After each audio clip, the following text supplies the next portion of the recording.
Assalamualaikum warahmatullahi wabarakatuh.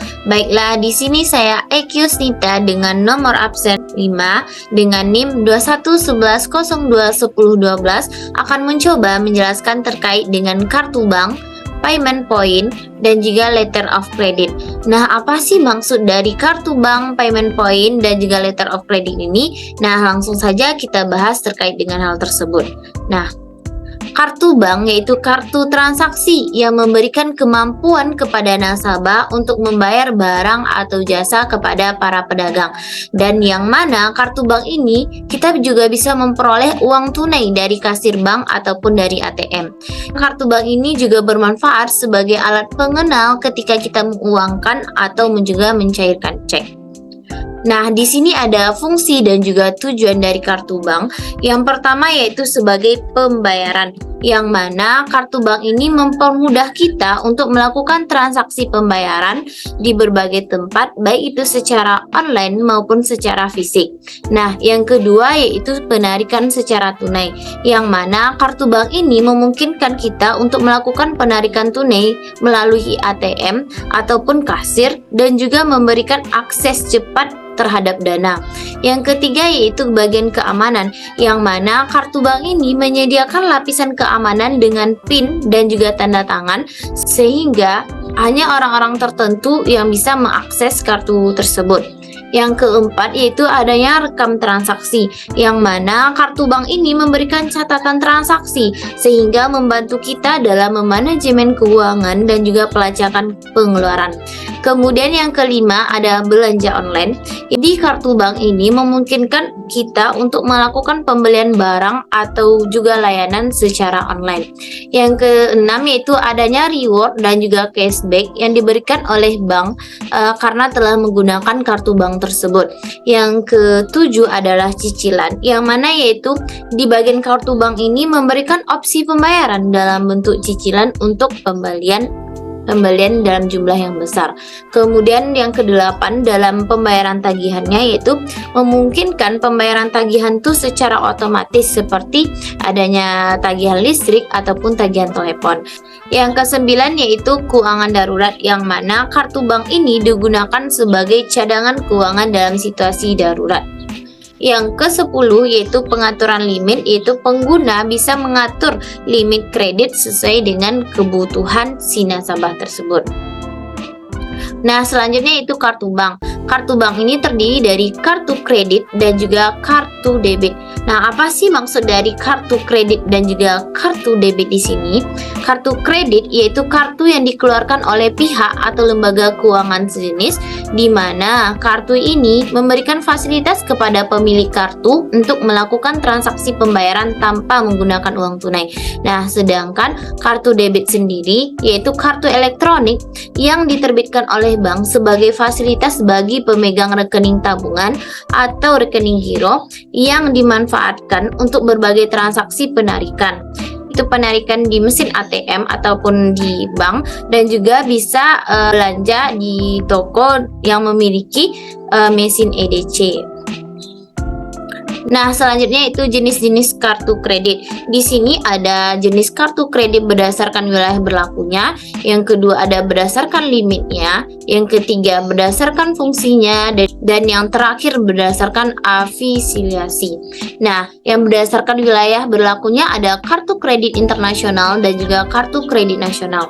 Kartu kredit internasional yaitu jenis kartu kredit yang banyak digunakan untuk kepentingan transaksi secara global, karena bekerja sama dengan organisasi dari luar negeri seperti Visa dan juga Mastercard. Yang kedua ada kartu kredit nasional, yaitu jenis kartu yang hanya bisa digunakan dalam skala nasional atau wilayah negara tempat berasal saja. Yang selanjutnya yaitu berdasarkan limitnya. Ada 4 yang berdasarkan limit, yaitu ada silver, gold, platinum, ada titanium atau special. Si kartu kredit yang jenis silver ini yaitu jenis kartu dengan limit yang paling rendah Umumnya limit dari kartu kredit ini itu 4 sampai 7 juta. Yang mana orang yang menggunakan kartu kredit jenis silver ini memiliki penghasilan yaitu 3 juta per bulan. Nah, yang kedua ada gold, yaitu jenis kartu dengan limit sekitar 10 juta sampai dengan 40 juta. Yang mana biasanya orang yang memegang kartu ini memiliki penghasilan dari 5 sampai 10 juta per bulan. Yang ketiga yaitu platinum, yang mana yaitu jenis limit kartu ini dari 40 juta sampai dengan 1 miliar rupiah. Untuk penghasilannya biasanya itu kalau dibulankan itu sekitar 180 juta per bulan. Yang keempat yaitu titanium atau spesial, yaitu mempunyai limit yang lebih tinggi dari kartu-kartu sebelumnya. Jenis kartu ini lebih tinggi atau eksklusif sehingga tidak sembarang orang dapat memiliki kartu ini. Nah, yang selanjutnya itu berdasarkan fungsinya, ada 5 yang berdasarkan fungsinya. Ada kartu debit Visa atau Master, kemudian credit card, yang ketiga ada kartu biaya, yang keempat ada kartu tunai, yang kelima ada kartu jaminan.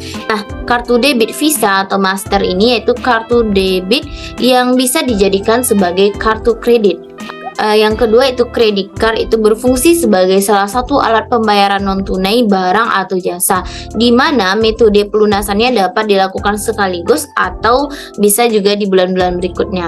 Nah, yang ketiga ada kartu biaya, yaitu kartu kredit yang tagihannya harus dilunasi akhir bulan atau pada waktu yang telah ditentukan. Yang keempat yaitu kartu tunai, yaitu digunakan untuk tujuan menarik tunai dana langsung melalui ATM ataupun melalui teller.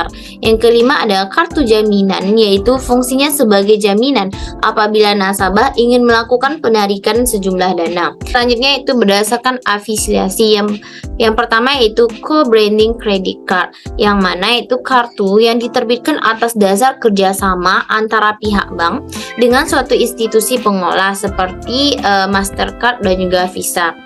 Nah, selanjutnya yaitu kartu instansi, yaitu kartu yang digunakan untuk kepentingan instansi tertentu seperti universitas atau perusahaan. Yang ketiga yaitu private label card, yaitu kartu ini lebih privat karena diterbitkan sendiri oleh bank tanpa adanya afiliasi dengan organisasi global lainnya. Nah, selanjutnya itu jenis-jenis dari kartu debit. Yang pertama itu kartu ATM Magnetic Stripe, yang kedua itu kartu ATM Chip. Nah, apa sih maksud dari kartu ATM Magnetic Stripe ini? Yaitu kartu debit yang lebih dulu dikeluarkan oleh bank-bank di Indonesia. Ciri-ciri dari kartu ATM Magnetic Stripe ini yaitu ada pola garis hitam memanjang yang terdapat pada bagian belakang kartu atau yang biasa disebut dengan pita. Kemudian yang kedua kartu ATM Chip, yang mana yaitu kartu ini telah menggunakan teknologi yang lebih mutakhir daripada kartu ATM Magnetic Stripe.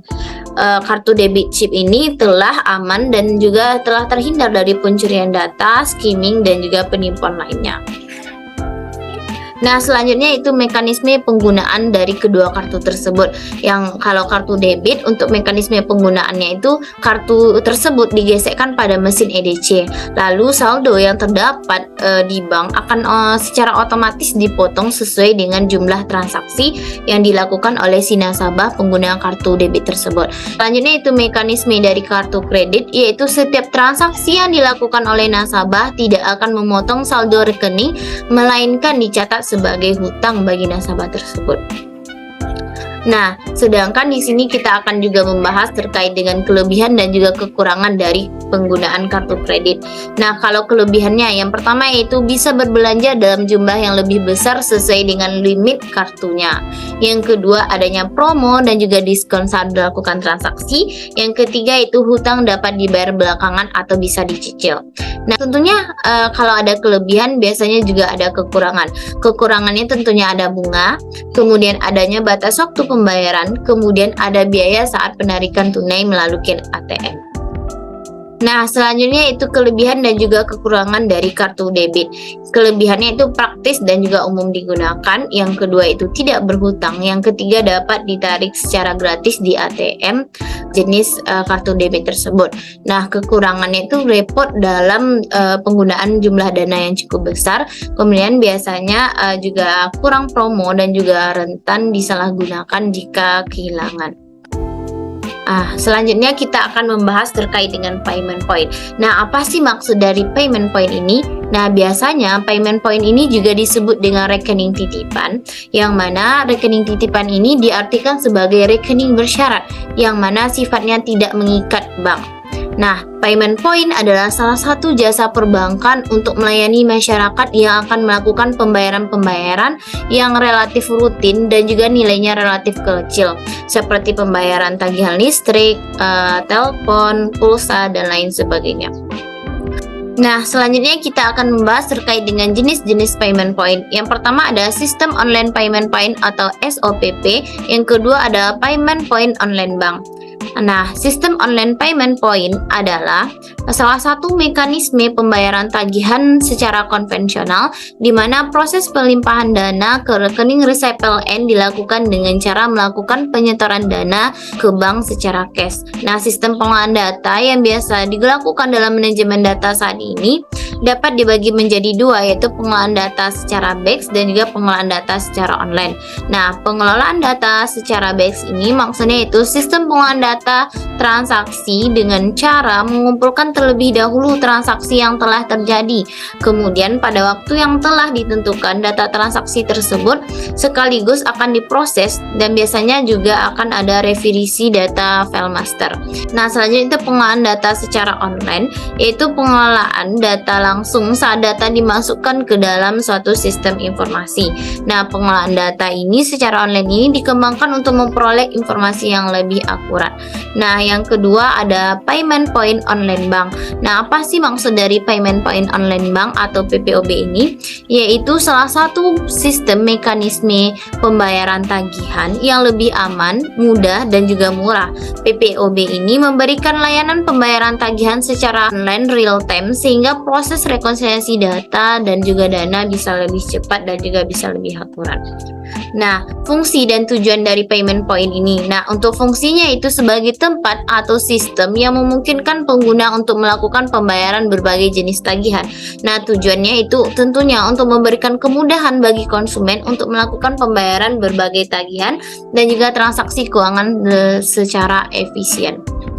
Nah, selanjutnya apa sih jenis dari tagihan dari payment point ini? Yang pertama ada tagihan listrik PLN, yang kedua ada tagihan air PDAM, yang ketiga ada tagihan telepon dari Telkom, pembayaran pajak, pembayaran uang kuliah, donasi, dan juga lain sebagainya. Nah, lanjut kita ke bagian letter of credit. Nah, apa sih maksud dari letter of credit ini? Yaitu teknik pembayaran perdagangan internasional yang bertujuan agar eksportir memperoleh langsung uang pembayaran dari importir tanpa menunggu konfirmasi dari negara pengimpor. Nah, ada beberapa pihak-pihak yang terlibat dalam letter of credit. Yang pertama itu pemohon atau applicant, kemudian ada bank penerbit, kemudian ada penerima, ada bank penerus, kemudian bank yang ditunjuk, kemudian bank negosiasi, dan juga ada bank pengkonfirmasi. Nah, sedangkan dokumen-dokumen yang ada di letter of credit biasanya ada bill of lading, kemudian commercial invoice atau faktur perdagangan, kemudian ada packing list, kemudian weight note, ada measure list, insurance certificate, kemudian consular invoice, brochure atau leaflet, kemudian souvenir report, kemudian manufacturer certificate, kemudian certificate of origin, kemudian processing license, kemudian instruction manual. Nah, selanjutnya kita akan membahas terkait dengan jenis-jenis letter of credit. Yang pertama itu revocable letter of credit, yaitu letter of credit yang bisa dibatalkan atau diubah oleh pihak bank tanpa pemberitahuan terlebih dahulu kepada pihak importir. Nah, yang kedua ada irrevocable letter of credit, yaitu letter of credit yang tidak bisa dibatalkan secara sepihak oleh pihak-pihak tertentu. Nah, yang ketiga ada irrevocable and confirmed letter of credit, yaitu letter of credit yang biasanya yang paling aman, khususnya bagi eksportir karena pembayarannya dijamin secara penuh oleh bank penerbit ataupun bank pengurusnya. Nah, yang keempat ada clean letter of credit, yaitu pembayaran kredit ekspor-impor yang tidak perlu melengkapi syarat-syarat atau dokumen-dokumen lainnya.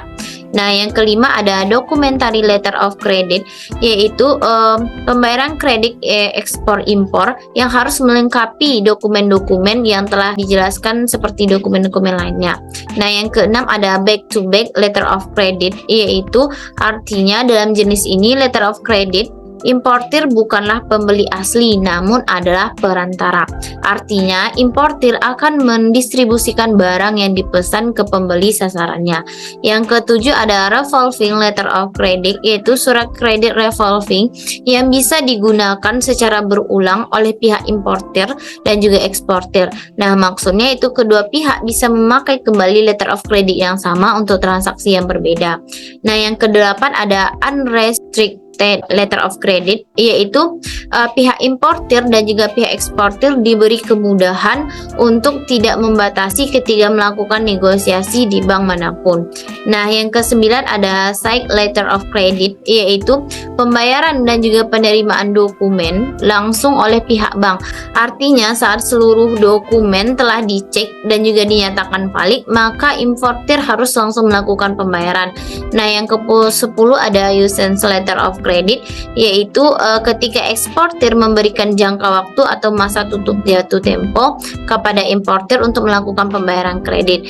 Nah, yang ke-11 ada red clause letter of credit, yaitu letter of credit yang ditulis oleh bank menggunakan klausa khusus yang isinya terkait dengan bank penerus, diberikan kuasa oleh bank penerbit untuk membayarkan DP kredit kepada eksportir.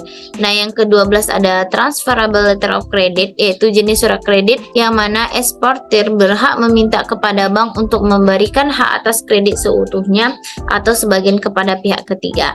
Nah, yang ke-13 ada standby letter of credit, yaitu eksportir atau pihak bank atas nama importir menggunakan jaminan khusus. Artinya bila importir gagal untuk memenuhi pembayaran pinjamannya, bank terkait akan membayar kepada eksportir dengan memberikan satu lembar tax draft dan juga surat pernyataan gagal bayar.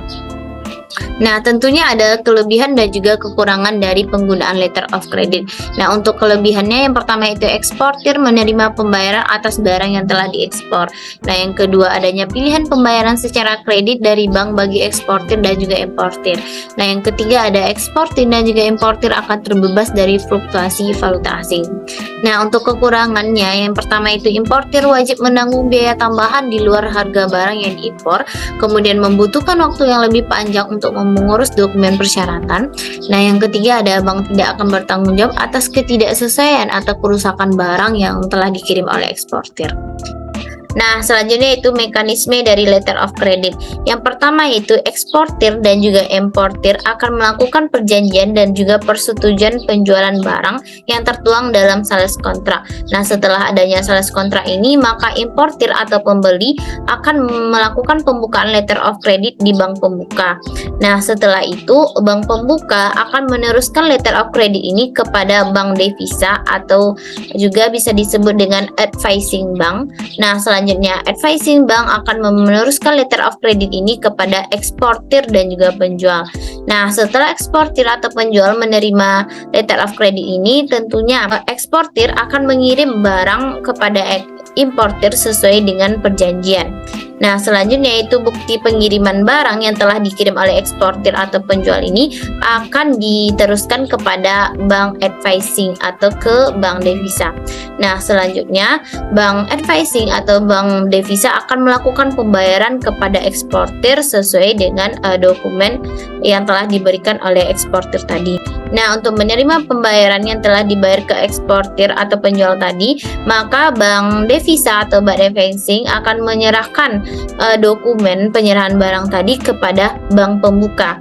Nah, selanjutnya bank pembuka juga akan meneruskan dokumen tadi atau ESL tadi kepada bagian importer dan juga pembeli. Nah, setelah rasanya cocok atau datanya valid, maka importir atau pembeli akan melakukan pembayaran kepada bank pembuka. Nah, selanjutnya bank pembuka akan melakukan juga pembayaran kepada bank devisa atau bank advising. Nah, sekian terkait dengan pembahasan kartu bank, payment point, dan juga letter of credit. Akhir kata, Assalamualaikum warahmatullahi wabarakatuh.